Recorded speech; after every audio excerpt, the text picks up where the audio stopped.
দেখেন শেষ জমানা চলে আসছে। মানুষের কীর্তি দেখে এটা মনে হইতেছে আমার। এবং আজকে আমি যে স্টোরিটা বলবো এটা দেখার পরে আপনি মানুষকে যে বিশ্বাস করবেন বা তার সরলতা দেখে তার সাথে নিজের সব কথা শেয়ার করবেন, এই জিনিসটা আপনি পারবেন না। বিকজ মানুষ আপনার জীবনে কোন উদ্দেশ্যতে আসছে সেটা আপনি বুঝতে পারবেন না। রিসেন্টলি বাংলাদেশের ঘটনাগুলো আপনারা তো সবাই দেখতেছেন, কি কি হইতেছে, কি কি চলতেছে, এগুলো মোটামুটি দেখতেছেন। বাট আমি আজকে ইন্ডিয়ার একটা গল্প বলবো। স্ক্রিনে যে বাবাটাকে দেখতেছেন, এই ইন্ডিয়াতে অনেক বেশি ফেমাস, বা ওনার আশ্রম আছে অনেক বড়, উনি অনেক মোটামুটি পপুলার অনেক বেশি। তো লোকটা বাবার ভাষণে আসলো, মানে যেখানে আশ্রমে উনি ভাষণ দেয় ওইখানে আসলো। আসার পরে উনি ওনার ব্যক্তিগত কিছু সমস্যার কথা বলছে, যেটা হলো ওনার বয়স প্রায় 40 থেকে 45 বছর হয়ে গেছে, কিন্তু উনি এখনো বিয়ে করতে পারে নাই। তো ওনার বয়সের জন্য উনি বিয়ে করতে পারতেছে না, কিন্তু ওনার জায়গা সম্পত্তি অনেক আছে। এটা যখন উনি ওখানে বললো, ওনার প্রায় 2-3 বিঘা জমি আছে এবং মোটামুটি টাকা পয়সা আছে, কিন্তু উনি বিয়ে করতে পারতেছে না। তো এটা শোনার পরে ওই ক্লিপটা মোটামুটি ভাইরাল হয়েছে। ওইখানে একটা মেয়ে এই ক্লিপটা দেখার পরে ওনার কাছে প্রস্তাব দিছে যে আমি আপনাকে বিয়ে করতে চাই, কিন্তু আমার কাছেও কোনো কিছু নাই, না স্বর্ণ গয়না, বিয়ের যে আমি অ্যারেঞ্জমেন্ট করব ওরকম কোনো কিছু আমার নাই। তো এটা শোনার পরে লোকটা কি করলো, বলতেছে যে ঠিক আছে আমি সব কিছু অ্যারেঞ্জ করবো। দেন এরপরে মোটামুটি উনি ওনার কিছু জায়গা বিক্রি করে উনি স্বর্ণ গহনা বা বিয়ের জন্য যে খরচপাতি সম্পূর্ণ অ্যারেঞ্জ করলো এবং দুজন বিয়ে পর্যন্ত করছে।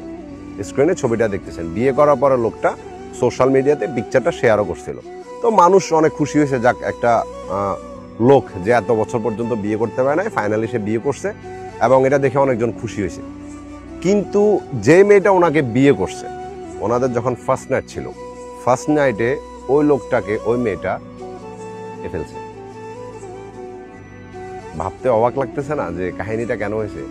ওই লোকটাকে ফেলছে, এমন ভাবে কাহিনী সাজাইছে যে মেয়েটা এরকম কিছু জানতো না এবং উনি হঠাৎ করে এমন হয়ে গেছে, মানে স্ট্রোক করছে বা একশোটা বলে কোনো রকমের পুলিশ স্টেটমেন্ট দিয়ে দিছে। দেন মেয়েটার খেয়াল কি ছিল, ওনার যে জায়গা সম্পত্তি আছে অনেক, এখন ওনার তো কেউ নাই, যদি উনি মারা যায় তাহলে ওই জায়গা সম্পত্তি যা আছে সবগুলাই মেয়েটার নামে হবে। এবং এই মেয়েটার বয়ফ্রেন্ডের সাথে মিলে এই প্ল্যানটা করছে, কিন্তু প্ল্যানটা ঠিকমতো কাজও করছিল, তাদের প্ল্যান মোটামুটি আগায়ও গেছিল। কিন্তু পুলিশ যখন এটাকে চেক করতেছিল তখন জিনিসটা ধরা পড়ে গেছে, এবং ধরা পড়ার পরে মেয়েটাকেও ধরছে, মেয়েটার বয়ফ্রেন্ডকেও ধরছে এবং মেয়েটা স্বীকারোক্তি দিছে।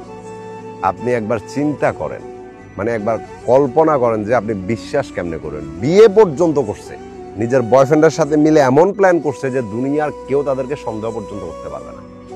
বিয়ের দিন রাত্রেই ফার্স্ট নাইটের সময় এই লোকটাকে দুনিয়া থেকে সরাই দিল এবং তার প্ল্যান মতো সে সবকিছু করতে চাইলো। কিন্তু ওই যে কথা আছে না, উপর আল্লাহ একজন দেখতেছে, আল্লাহর প্ল্যানে মেয়েটা ধরা পড়ে গেছে।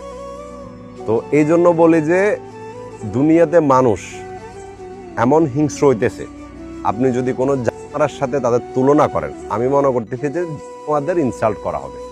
আপনি কাকে বিলিভ করবেন? কাকে বলেন? পাশে বসে থাকা ভাই পর্যন্ত গাদ্দারি করে বসে থাকে, যাকে রক্তের সম্পর্কের থেকে আপনি আপন মনে করবেন, ছোটবেলা থেকে বড় হয়েছেন, সে পর্যন্ত বেইমানি করে বসে থাকে। আপনি কার দিকে তাকাবেন? এই জন্য বলতেছি সিদ্ধান্ত নেন, ভেবে চিন্তে নেন, মানুষকে অল্পতে বিশ্বাস করিয়েন না। একটা কথা মনে রাখবেন যে মানুষ তার খারাপ দিকটা কখনোই আপনাকে দেখাবে না, শুধু তার ভালো, তার প্রশংসাগুলা নিয়েই আপনার সামনে আসবে এবং আপনি সেটাতে ইমপ্রেস হবেন, তাকে বিশ্বাস করতে শুরু করবেন এবং সেটার ফায়দা উঠাবে।